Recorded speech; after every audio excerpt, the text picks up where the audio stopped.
Entrepreneurship Center. Before we kick off any event, we would like to acknowledge that we are in Mi'kma'ki, the ancestral and unceded territory of the Mi'kmaq people. This treaty respects the treaties of peace and friendship. Amazing. So thank you so much for gathering here for Hub Talks. I've been at previous Hub Talks and it has been an amazing experience. Today you'll see panels and discussions, but before we get into that, we would like to talk about this space, which is the Arthur Allowing Entrepreneurship Center, which is this space.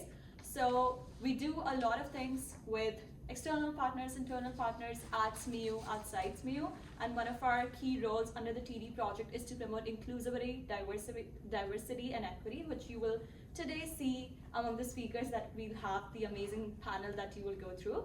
And Jason will tell you more about the upcoming programs that we have, but there's an important event coming up with NASCAT. We are partnering for an engineering hackathon, and anyone, literally anyone who attends or becomes a part of it gets $320 just to attend that hackathon. The only requirement is you have to be an undergrad student. So even if you're not a student, but you might know people who are students, tell them it's an amazing opportunity. Although it sounds like engineering hackathon, but you do not need to have that experience. There will be people who will train you, and anyone and everyone is welcome to that. I have placed like posters on the back to scan the QR code if you would like to have a take a quick look while in the break or eating something. So please do that. It's an amazing opportunity, and we would like to see more and more collaboration with NASCAT students at SMU and the other universities. Yeah. That's it. Handing over to Jay. Hey, thank you. Thanks for your patience tonight, folks. We know we started a few minutes late. We were trying to give people a few extra minutes to get here with traffic, and it sounds like in the last hour or so the skies have opened and it's torrential downpour. My name's Jason. I manage the student engagement side of things here at the university in the Arthur Allowing Entrepreneurship Center. I'm not going to promote a bunch of our events. The real takeaway for event-wise is literally we need, I know there's a lot of NASCAD folks here. We need you whether you're a student or you can push it to your students if you're faculty or staff. These are fun hackathons. We pay the students. Our model is a bit different. We pay them for their time rather than providing prize money at the end for one or two winning teams. Everybody gets to walk away with a few $100s. So please scan the QR code, share it with your students, or consider telling your friends about it if you are a student yourself. That'll be about it for me. I just want to introduce my good friend Hushang. Most of you in the back know, most of you from the NASCAD world know him certainly. But just to give you a bit of background, when did we meet? 2019, 2018? Hushang did his 2019. He's still interrupting me after all these years. Who and I think we clicked very quickly. He would come in, and this is a cool full circle thing. He used to come in and get a bit of coaching as he was building his startup in the Masters of Tech Entrepreneurship and Innovation program. And then I guess we just kind of stayed in touch after that. And so for me, for those of you that are at NASCAD, I was thrilled when I heard that there was a position opened up for him and that there was going to be a real champion of entrepreneurship, tech, and the arts, and bringing all those people together. And so we very quickly started chatting about how we could work together. A big piece of this for us is making sure that people recognize that the arts community is welcome here. We struggle with this at our university, but pretty much everything we do is open to everybody, whether you're a student here or at University of Waterloo or at NASCAD. It doesn't really matter to us. We're just here to help. The Shelley is a great example of one of our art students that really leverages us and gets a ton of support for the different things that she's involved with. So yeah, I couldn't be happier when Hushang approached us maybe about a year ago, and then brought Angela. Well, she's off getting pizza. Brought Angela into the mix as a support, as part of the support team, because I knew we wanted to work together, but also encourage NASCAD to come and play with us and get some love while they're here and do some cool shit. So that is it for me. I'm gonna pass it over to this guy. And yeah, I'm tremendously excited about the panel tonight. All women, which is super cool. And if we'd known in advance, we probably would have promoted it that way. And yeah, very, very excited for tonight. So have fun. Thank you. Thank you, Jess. Hello. Yeah, thank you for coming out, even though it's raining today. Yeah, thank you for the introduction. Yeah. I started HUBTALK, or the idea from HUBTALK came because my background is design, and I worked in design and product development for many, many years. And then I started the MTAI program, and I saw, man, business and entrepreneurship, this has really a lot of processes and way of thinking in common with how we work as designers. And this is where I started thinking, yeah, we should bring these groups together. And also at NASCAD, I'm trying to, implement that a little bit into the design education to, create or teach students how to create opportunities for themselves and to make their design solutions a real thing, and maybe develop a business out of it. However, so we have, as I said, normally entrepreneurship here, especially in Halifax, is always, that's my feeling, and maybe it's just a feeling, but often it's tied to technology. Now AI is a big thing, and this was actually also a part where I thought design thinking in itself is a great process. It really helps us to nail down the issues or the essence of the problem that we want to solve, and then helps us guiding through the process on how we get eventually to a solution.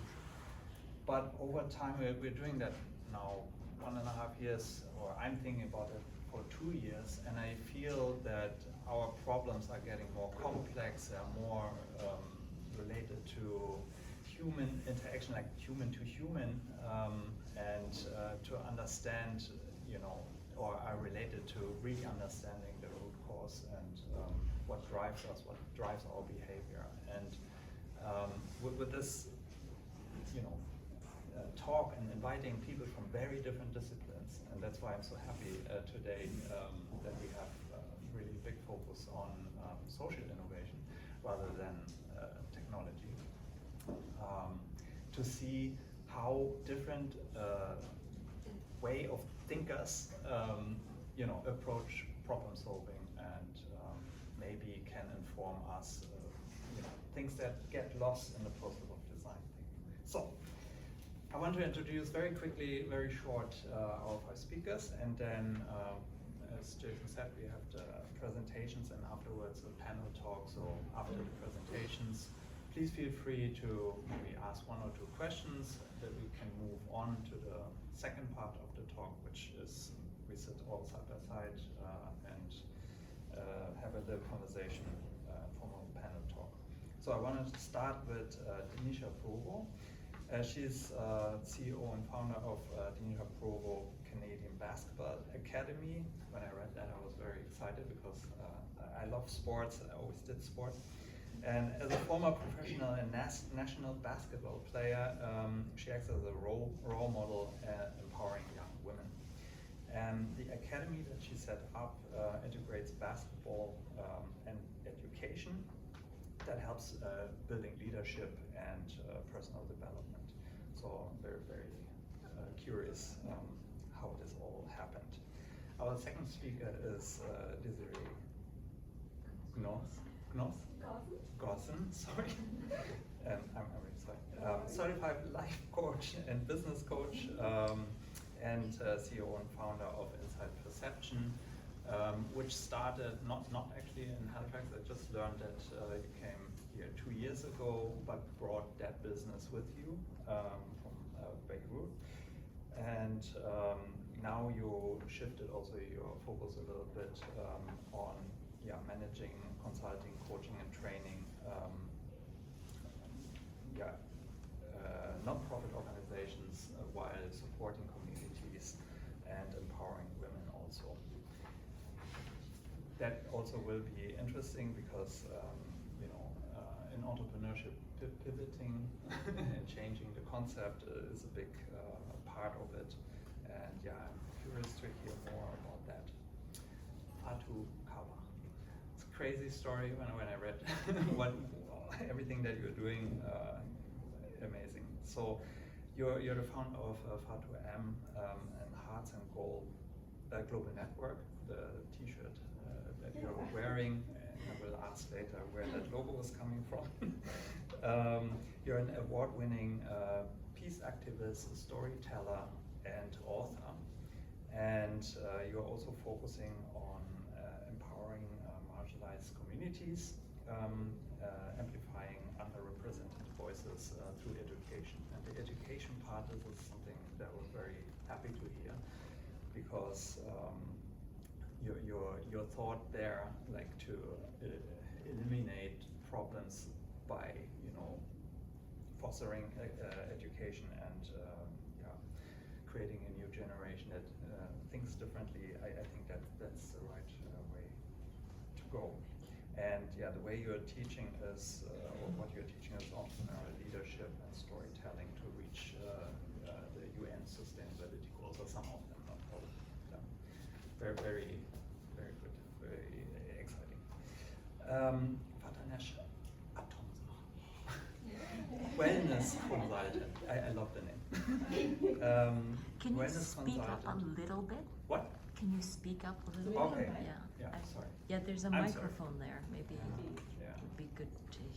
Sorry. No, that's okay, and that's Yeah. ongoing issue with me, but I'm getting used to microphones. Where were I? Laura McNutt. So our only kind of creative person in the group, not creative, but from your background, architecture, fine art, from the education, and then you pivoted into fashion, and you work for film industry also, and then you pivoted also towards a more social innovation part, upcycling, where you started experimenting with it, and now you're running a vintage circular business. First, circular business, that's important for you because the clothing is coming back, and it's the vintage King's Pier shop in Halifax here. And but you're also the former owner of No Faux Fashion Studio. So I don't know, and I don't know. You probably know everybody fashion related in the community, like Lisa Hamilton, our star at NASCAR. And you said something that I picked from your introduction, where you said that thorough investigation is, after all, the origin of all the greatest, or our greatest accomplishments. And I think that's interesting, because entrepreneurship, problem solving always starts with investigating and finding the root cause.